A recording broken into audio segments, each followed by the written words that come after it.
প্রচন্ড গরমে শরীর ঠান্ডা রাখার জন্য আজকে একটা রেসিপি আপনাদের সঙ্গে শেয়ার করছি। পুরোনো দিনের এই রেসিপিটা খেতেও সুস্বাদু, শরীরও ঠান্ডা থাকবে, সুস্থ থাকবে এবং মনও ভরে যাবে। নমস্কার বন্ধুরা, ওয়েলকাম টু মাই জিমাস কিচেন। চলুন এটার জন্য কি কি লাগে প্রথমে আমরা সেটা দেখে নিই। একটা ফ্রাইং প্যান বসিয়ে দিলাম, গ্যাসের ওপর দিয়ে দিয়েছি 1 টিস্পুন মতো মৌরি আর 1 টিস্পুন মতো কালো সর্ষে দিয়ে হালকা আঁচেতে একটু নাড়াচাড়া করে একটু ভাজবো। এটা ভাজা যাবে মানে গুঁড়ো করার সময় একটু অসুবিধে হবে বলে সেই জন্য যাতে খুব সহজেই গুঁড়ো করা যায় তার জন্য একটু লবণ মিশিয়ে দিয়েছি। দেখুন সমস্ত চটর করে এটা ভাজা হয়ে যাবে। একটা মিক্সিং জারের মধ্যে দিয়ে একটা মিহি পেস্ট বানিয়ে রেখে দেবো, মানে গুঁড়ো করে রাখবো। গুঁড়ো করা হয়ে গেছে।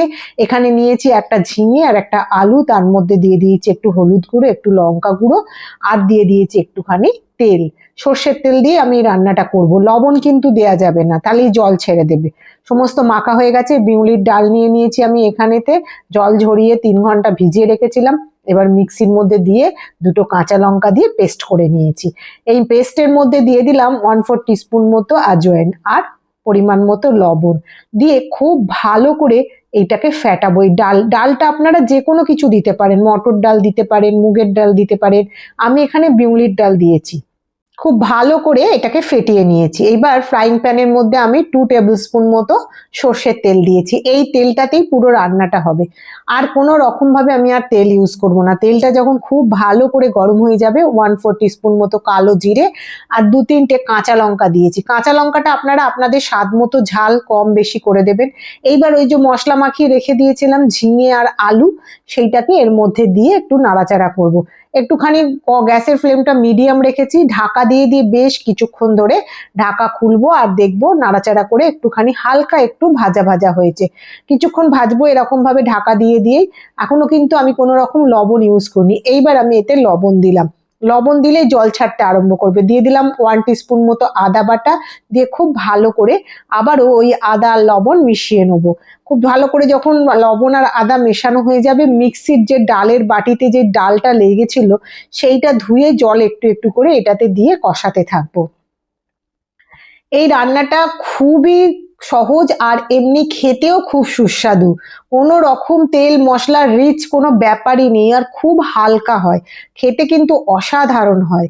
দেখুন আমি একটু একটু ডালের জলটা দিয়ে কষাতে কষাতে আমার ডালের জলটা শুকিয়ে গেছে। আবারও একটু দিয়ে দিলাম, দিয়ে একটুখানি ঢাকা দিয়ে কিছুক্ষণের জন্য রেখে দেবো।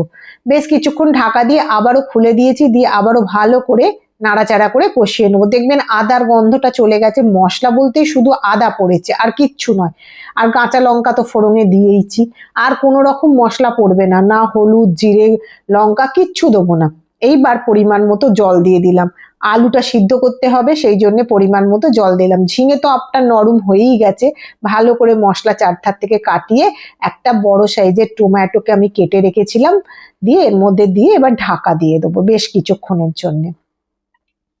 কিছুক্ষণ পর ফিরে এলাম, দেখবো এবার আমি আলুটা আমার সেদ্ধ হয়ে গেছে কিনা। হ্যাঁ, আমার আলু সেদ্ধ হয়ে গেছে। ভালো করে একটুখানি নাড়াচাড়া করে নিলাম।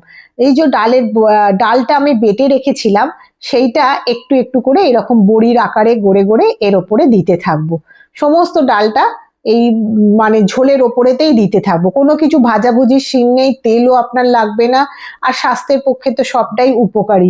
সমস্ত কিছু জিনিস আছে, কালো জিরে আছে যেটা উপকারী, তারপর আজওয়াইন দেওয়া আছে। দেখুন কিছুক্ষণ পর আমি দেখবো, দেখুন ঢাকা দেওয়ার পরে আমার বড়িগুলো মোটামুটি সেদ্ধ হয়ে গেছে।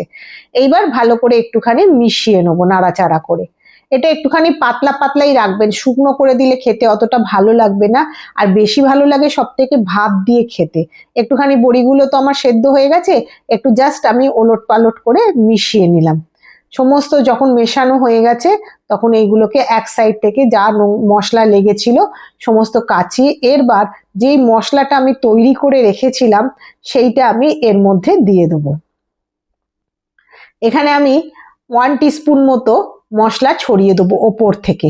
ভর্তি করে 1 টিস্পুন দিয়েছি। ওই যে সর্ষে আর মৌরি যেটা ভেজে রেখেছিলাম সেইটা ভালো করে ছড়িয়ে দেওয়ার পর ওপর থেকে 3-4টে কাঁচা লঙ্কা আমি ছড়িয়ে দেবো। বললাম না, ঝালটা আপনারা আপনাদের স্বাদ মতো দেবেন এবং সব শেষে একটু কাঁচা সর্ষের তেল ছড়িয়ে দিয়ে ঢাকা দিয়ে দিন। বেশ কিছুক্ষণ পর ঢাকা খুলে গরম গরম সার্ভ করুন, অসম্ভব সুন্দর খেতে হয়।